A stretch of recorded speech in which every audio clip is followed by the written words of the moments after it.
Olá, sejam bem-vindos. Vamos falar sobre a Inconfidência Mineira, o primeiro movimento nativista separatista do Brasil, que aconteceu no final do século XVIII.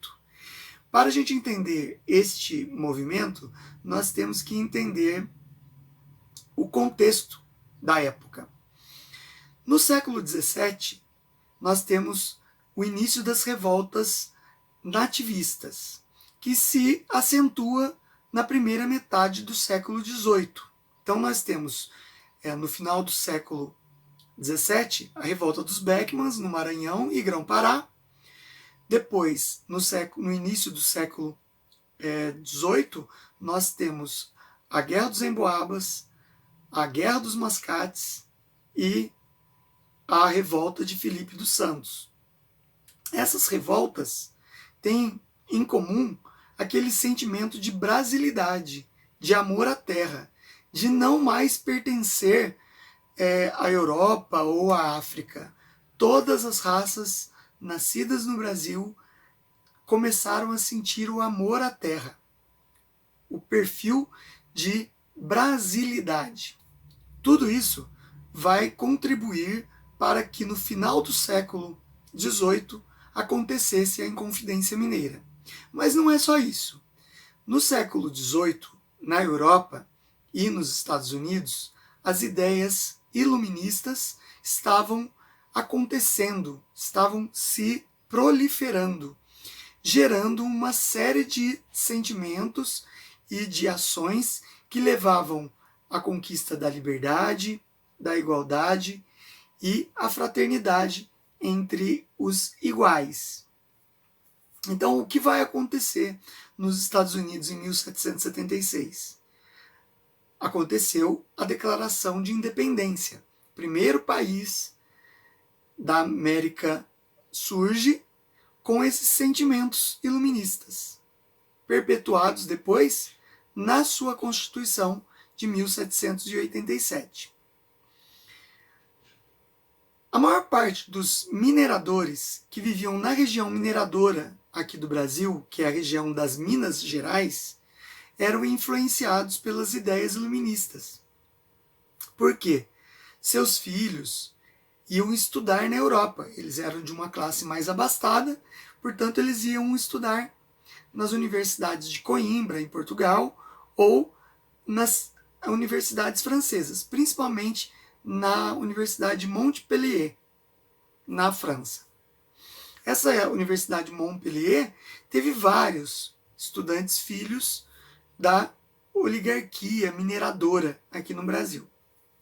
E quando eles voltavam, eles traziam as ideias iluministas e a vontade de fazer com que a colônia se separasse da metrópole.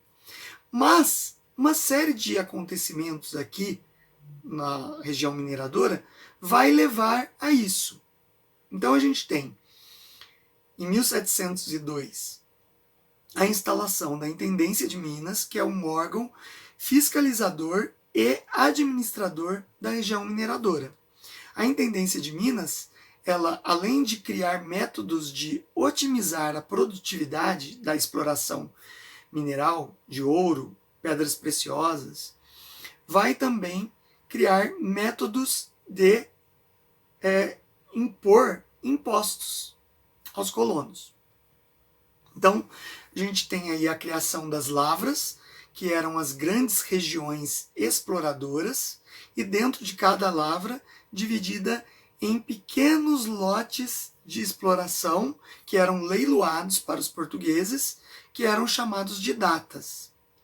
Então, os portugueses mais ricos compravam as datas, traziam inúmeros escravos, acredita-se que, através de documentação, que triplicou o número de escravos trazidos da África para o Brasil devido à mineração. Então, instalado esse sistema de lavras e datas, começa-se a otimizar a exploração. Grandes quantidades de ouro são retiradas da terra até 1750. Para vocês terem uma ideia, existem documentos na Europa, principalmente em Portugal, que falam que navios portugueses saíam daqui do porto do Rio de Janeiro, de Salvador, carregados, seus porões, de toneladas e toneladas de ouro, sendo levados para a Europa. E também existem documentos que mostram que esses navios portugueses aportavam nos portos lusitanos, mas a carga era transferida para navios ingleses, pois os portugueses tinham muitas dívidas de comércio com os ingleses. E assim, o ouro brasileiro foi em larga escala usado na Inglaterra para bancar, financiar a Revolução Industrial, a primeira Revolução Industrial que começou na Inglaterra. É categórico nos estudos de vários historiadores que 80% do ouro circulante na Europa no período da segunda metade do século XVIII, 80% do ouro circulante era vindo do Brasil. Então, imaginem a quantidade incessante de ouro que era retirado da terra na primeira metade do século XVIII e que proliferou na Europa durante a segunda metade do século XVIII. Bom, voltando então às intendências de Minas, eles passaram também a criar órgãos que impedissem o contrabando de ouro. Era comum na região de Minas Gerais usar os mineradores, os comerciantes, os transportadores em tropas de mulas, usarem como formas de recebimento e de pagamento ouro em pó ou em pepita, o que facilitava muito esconder esse ouro para que ele não fosse tributado pela coroa portuguesa em forma de impostos. Então era muito comum essa sonegação fiscal. Se escondia ouro em solado de botas e sapatos, escondia-se ouro nas vestes, costurados nas vestes em forma de pó ou pepitas, e também dentro de santo, daqueles santos que tinham em altar. Um minerador pedia para um artista, um artesão, confeccionar um santo de madeira com um espaço oco dentro, que o minerador escondia quantidades e quantidades de ouro em pó e em pepitas ali. Então, na época que tinha a tributação, aquele santo cheio de ouro ficava no altar. Depois que passava a tributação, ele tirava aquele ouro para uso. E assim sonegava-se os impostos. É o chamado santo do pau oco, que era muito comum lá na região mineradora, e que até hoje existem exemplares desses santos de madeira, ocos por dentro, nos altares das igrejas de Minas Gerais. Em 1720, vão instalar na região mineradora as casas de fundição. As casas de fundição, elas vão ser uma forma de coibir a sonegação. Por quê? Porque era obrigatório cada minerador levar o ouro explorado durante o ano na casa de fundição, e nessa casa de fundição o ouro era derretido, transformado em barras, e em relevo era marcado o selo real nessas barras de ouro. Quem fosse pego transportando ou comercializando coisas usando ouro em pó ou em pepitas poderia ser preso por sonegação ou contrabando de ouro. As penas variavam desde prisão, degredo, por tempo determinado, degredo perpétuo ou até a morte na forca, por lesa majestade, quando a quantidade de ouro era maior. Então, com isso gerava-se o medo, né? Porque agora tinha um órgão fiscalizador e uma forma de você padronizar o ouro para ser usado. E além disso, as casas de fundição estavam aplicando um imposto que foi criado pela coroa portuguesa, que era o quinto da coroa. O quinto da coroa correspondia a um imposto que retirava 20% da produção de cada minerador que levasse seu ouro anualmente para as casas de fundição. Então, na medida que era derretido, transformado em barras, selado, já era retirado o quinto da coroa. Isso vai gerar, por exemplo, a revolta de Filipe dos Santos, ali em Vila Rica. Até tem um vídeo no canal falando de revoltas nativistas, assistam, vale a pena, que eu descrevo todas as revoltas nativistas. Bom, continuando. Não contente com essa forma de fiscalização, a partir de 1750 começa a diminuir a quantidade de extração de ouro das terras das regiões mineradoras. Por quê? O ouro é uma fonte mineral, uma riqueza mineral não renovável pela natureza. Então, na prática, a natureza não repõe aquilo que é tirado. E a coroa portuguesa, temendo que aí fosse sonegação de impostos dos mineradores e também querendo que, mesmo com a quantia diminuindo no geral, aumentasse a arrecadação, criou um novo imposto, que foi o imposto das 100 arrobas. O imposto das 100 arrobas é cobrado coletivamente na região mineradora, nas regiões mineradoras. Então, todos os mineradores tinham que pagar a soma de 1.500 quilos de ouro, 1,5 toneladas, que correspondia a 100 arrobas. Assim, era a tributação feita por Portugal. Mas vamos supor que aquela região mineradora não conseguisse cumprir com a tributação anual da 1,5 toneladas de ouro. Acontecia um imposto punitivo daí, que era chamado de derrama, que estava previsto na lei. A derrama era oficializada pelo rei de Portugal e decretada pelo governador das Minas Gerais.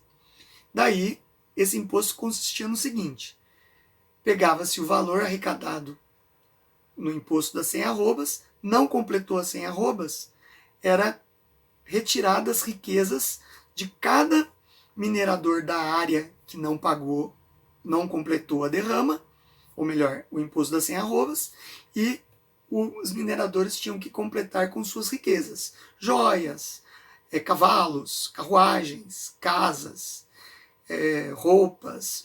Era retirado deles até completar o valor das 100 arrobas. Para que isso acontecesse, o governador de Minas ia na região na qual foi decretada a derrama, acompanhado de grupamentos de soldados armados da tropa dos dragões. Porém, membros do governo das Minas Gerais eram também mineradores. Então só há o relato de uma derrama sendo cobrada naquela região, que foi no ano de 1763 até 1764. É um imposto que é cobrado ao longo de um tempo, porque levava um tempo para você ir recolhendo as riquezas e contabilizando as riquezas de cada minerador. Tá? Então só aconteceu nessa época.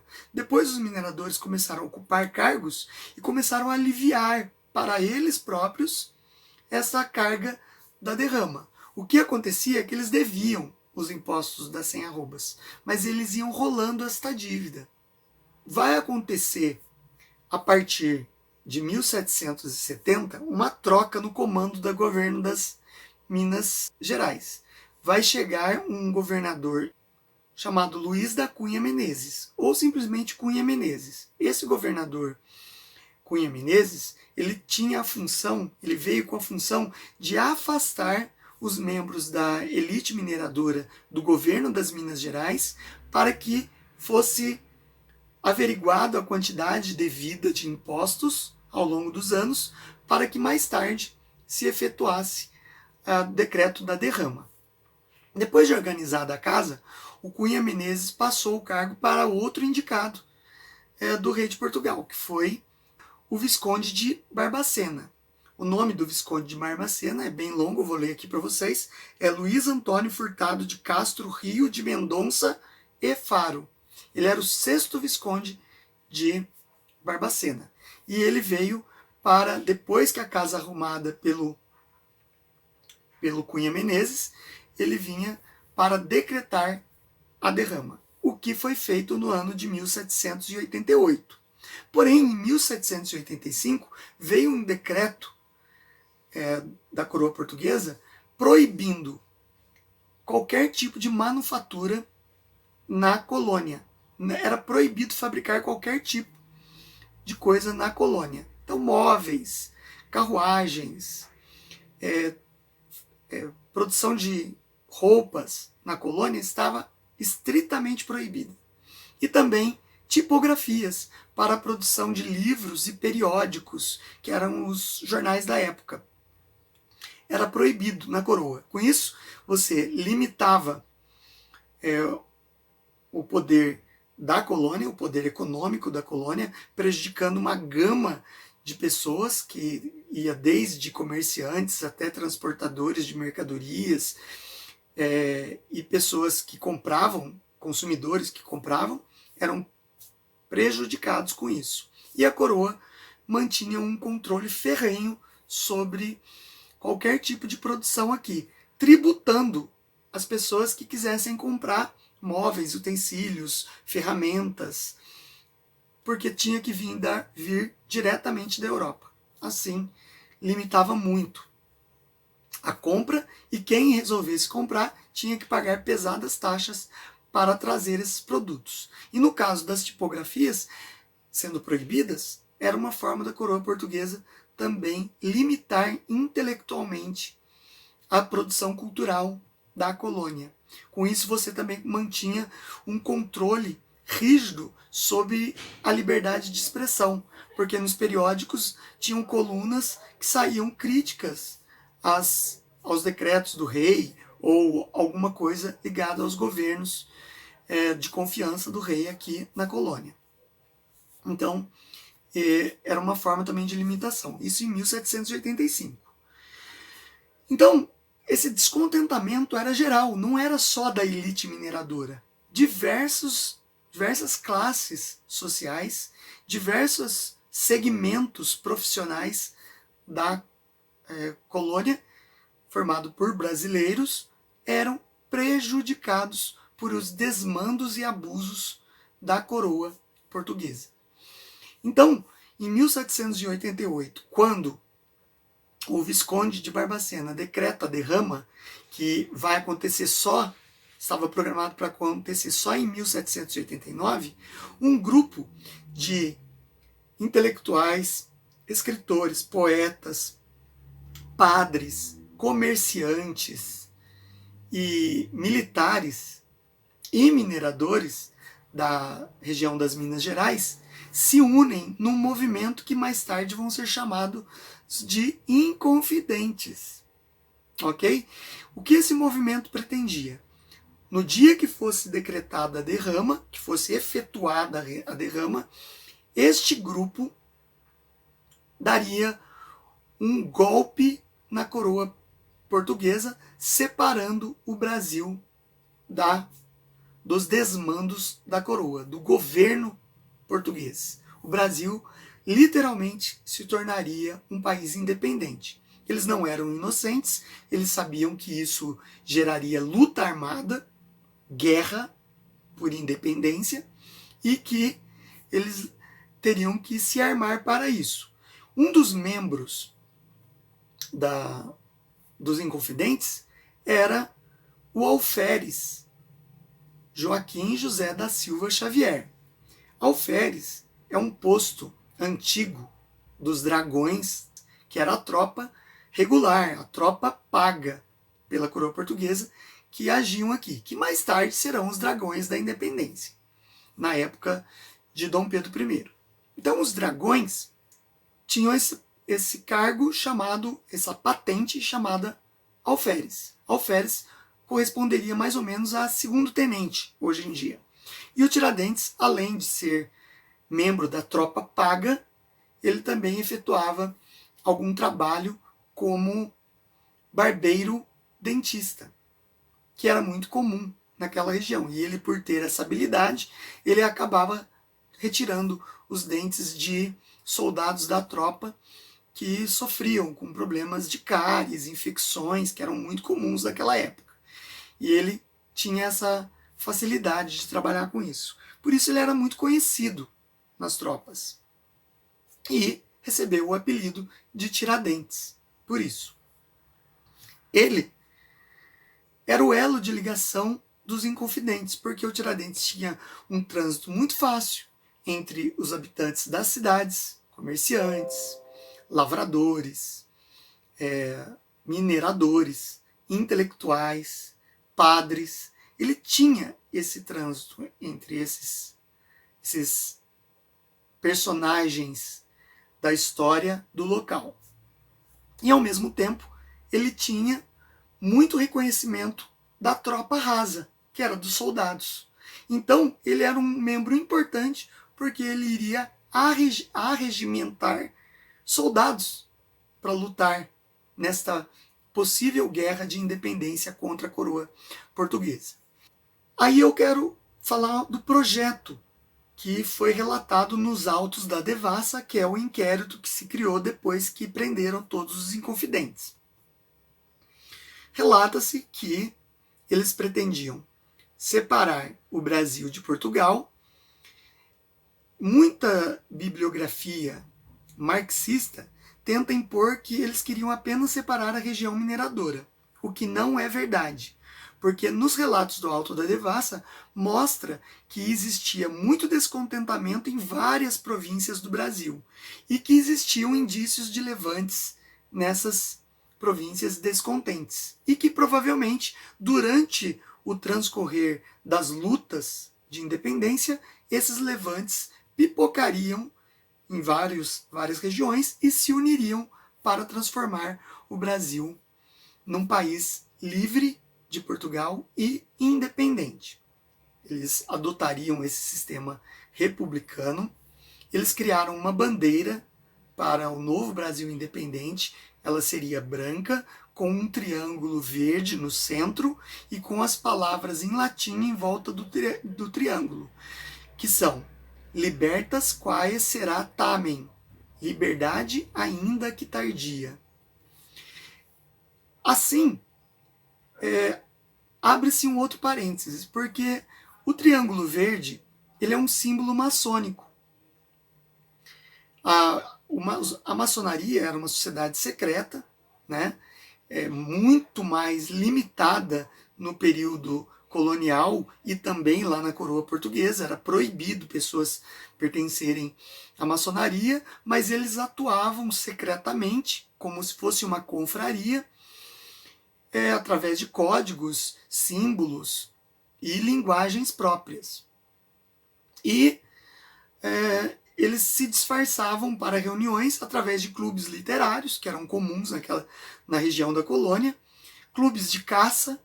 Eles se reuniam e faziam reuniões da maçonaria. O indício que existe na bandeira planejada pelos Inconfidentes é que o triângulo é um símbolo maçônico que se refere à onisciência, onipresença e onipotência do grande arquiteto do universo. Mas existe pouca fonte primária sobre esse tema para afirmar quais eram os Inconfidentes que eram maçônicos. Existem sites na internet, existem muita teoria da conspiração, mas não existem fontes primárias consistentes que dê para indicar isso. Então, é um indício de que havia membros da maçonaria no movimento dos Inconfidentes, o que não é de estranhar. Eles pretendiam colocar a capital do novo país independente em São João del Rei, uma cidade de Minas Gerais.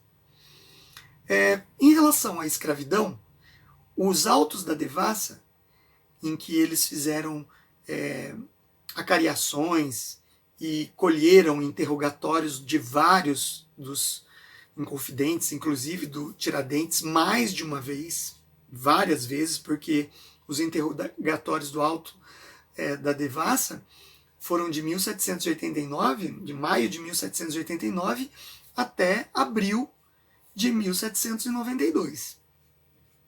Com relação à escravidão, vários sistemas de ensino escolares e livros didáticos falam que os inconfidentes eles eram contrários à liberdade dos escravos, porque a maior parte eram donos de minas que usavam escravos. Isso não é uma verdade. Apesar de provas lacradoras de universidades, de vestibulares cobrarem isso e você ter que responder porque é o que eles querem ouvir, não é verdade, não corresponde à verdade, porque eles discutiram sim. Nos autos da Devassa tem vários depoimentos falando que eles discutiam sim uma possível liberdade dos escravos, pois se eles entrassem em guerra contra a coroa portuguesa, pela independência do Brasil, eles queriam ter os escravos do seu lado. E os escravos tinham um sentimento nativista advindo desde a época da expulsão dos holandeses, quando eles se uniram a brancos e índios para lutar pela expulsão do invasor da terra. Então, existem grandes indícios de que isso pudesse acontecer sim. Ok? Então, essa narrativa marxista que tenta imputar para o movimento inconfidente que eles eram escravocratas e eram apenas mineradores pensando no seu lucro e que queriam se separar apenas para manter a sua casta dominante e economicamente mais rica, é uma mentira, é uma forma de doutrinar para o lado marxista, colocando esse modelo empobrecedor e reducionista do marxismo numa causa tão grandiosa e tão importante para a história do Brasil. É uma síndrome que os marxistas têm de síndrome de vira-lata, de querer diminuir os grandes feitos dos brasileiros que lutavam pela liberdade. Bom, então, quando foi decretada a derrama, os inconfidentes estavam com tudo planejado para que dessem andamento aos planos, que no dia que o governador chegasse com as tropas, eles agiriam guerreando contra essas tropas e colocando a independência do Brasil. Só que um dos inconfidentes, que faziam parte das tropas auxiliares, porque existiam dois tipos de tropas, a tropa regular ou tropa paga, que eram os dragões, pagos pela coroa portuguesa, na qual Joaquim José da Silva Xavier fazia parte. E existia a tropa auxiliar, que eram de civis que ganhavam patentes militares, mas ficavam apenas de sobreaviso. Caso tivesse algum levante, eles eram convocados. No caso, o traidor dos inconfidentes, José Silvério dos Reis, ele fazia parte da tropa auxiliar e tinha a patente de coronel.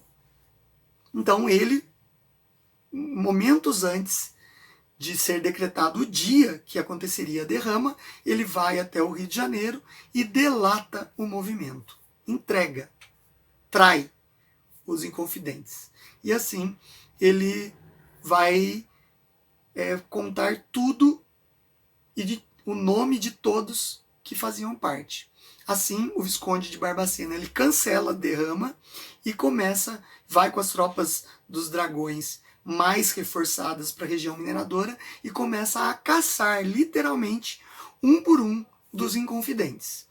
Alguns livros de historiadores falam que o Tiradentes estava vindo do Rio de Janeiro acompanhado de tropas que ele arregimentou de soldados brasileiros que faziam parte das tropas pagas ou regulares, que cooptaram com o movimento inconfidente.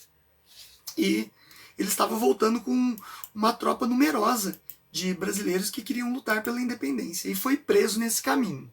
Existem alguns relatos no Alto da Devassa confirmando isso, certo? Mas existem historiografias que dizem que isso não aconteceu, que ele foi pego como fugitivo apenas.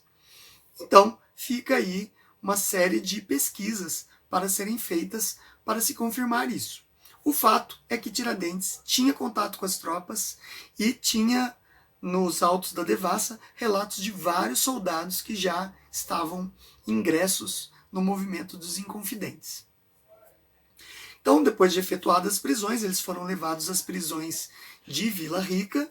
Lá eles ficaram respondendo o inquérito até o final do ano de 1789, lembrando que em 1789 na Europa estava acontecendo a Revolução Francesa, a partir de julho de 1789, certo? Então, aconteceu que esse inquérito chamado Autos da Devassa começou a ouvir os relatos dos prisioneiros. Tiradentes foi o único que assumiu responsabilidade e dizia-se ser o comandante dos Inconfidentes. E outros desconversavam, não foram precisos na sua participação, mas indicavam Tiradentes como participante e também como um dos líderes principais da revolta dos Inconfidentes. Então, depois de 1789, eles são transferidos para o Rio de Janeiro, menos o Cláudio Manuel da Costa, que era minerador e poeta do arcadismo brasileiro, é um nome importante do arcadismo brasileiro, que era um inconfidente. Ele acabou preso, encontrado morto na cadeia de Vila Rica. Acredita-se que tenha sido um carcereiro que tenha matado. Não se sabe se foi a mando do Visconde de Barbacena ou foi uma desavença pessoal. Ainda carece de mais fontes sobre esse assunto. Então, no Rio de Janeiro, todos continuaram esse inquérito e em 1792 saiu a sentença. A dona Maria I, rainha de Portugal, decretou pena de morte para todos os integrantes da Inconfidência Mineira através da forca, morte na forca. Contudo, menos de um dia depois da pena decretada, ela comutou a pena para degredo perpétuo para as colônias na África para alguns membros da Inconfidência, degredo por 10 anos em colônias da África, exílio por 10 anos, ou em Portugal ou em colônias na África. A diferença do exílio para o degredo é que o exílio a pessoa tinha direito de levar seus pertences. O degredo não. Ela era desembarcada na colônia africana sem nenhum das suas riquezas. O exílio, a pessoa poderia levar boa parte das suas riquezas para o exílio.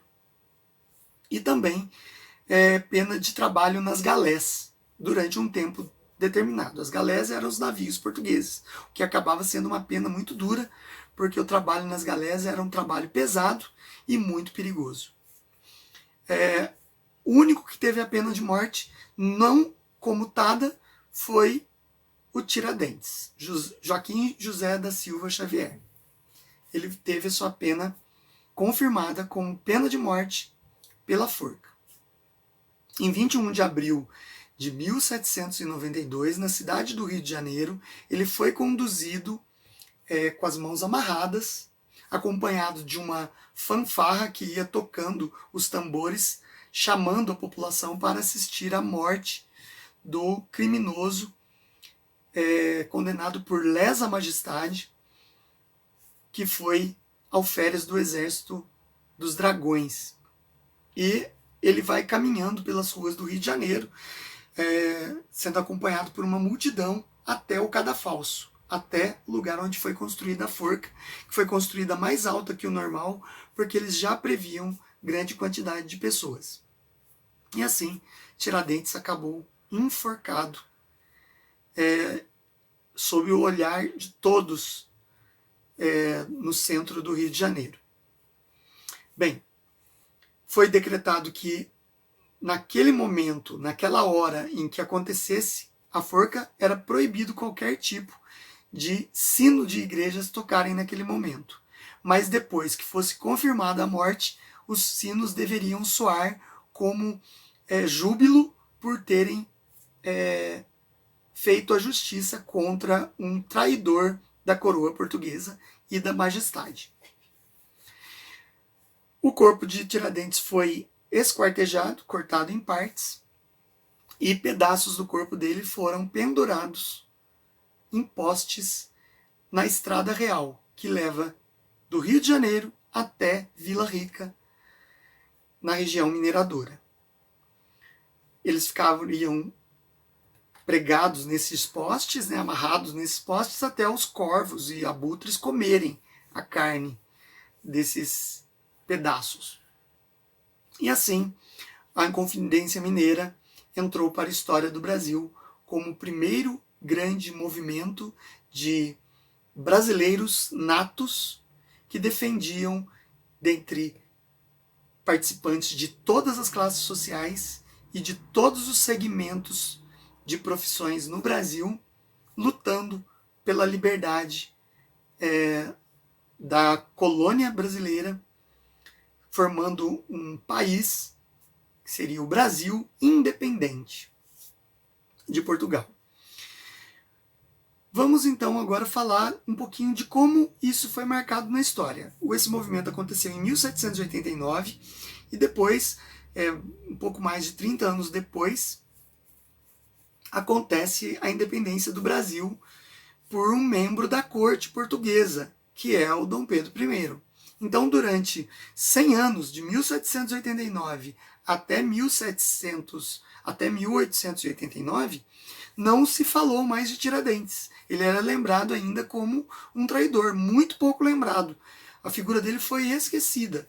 Porém, com o advento da República e com aquele pensamento positivista dos militares que deram o golpe na monarquia e impuseram a República no Brasil, eles ressuscitaram a imagem de Tiradentes. Só que daí a construção da imagem de Tiradentes foi planejada para causar comoção, porque a República necessitava de heróis.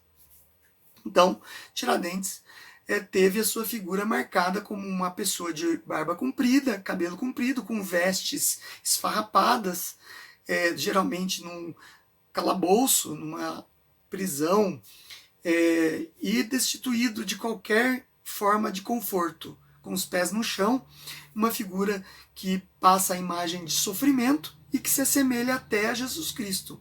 Aliar essa imagem foi importante para a construção do herói, certo? E isso eu não estou desfazendo. Tiradentes foi um grande herói idealista do Brasil independente. Sim, só estou falando de uma construção histórica, porque a gente sabe que a figura de Tiradentes, por ser um militar da tropa regular, ele não podia usar cabelos compridos e nem barba. O máximo um bigode fino. E, como prisioneiro, ele não era permitido ter cabelos compridos, os cabelos eram raspados e a barba também era raspada, porque nos calabouços e nas prisões tinham infestações de pulgas e piolhos. Então, eles raspavam. Tiradentes, por relatos de pessoas que escreveram em jornais da época de Portugal, descreve a figura de Tiradentes com os cabelos raspados e a barba cerrada. Ok? Então foi mais uma construção histórica. A esquerda marxista no Brasil tenta de todas as formas diminuir essa figura, né?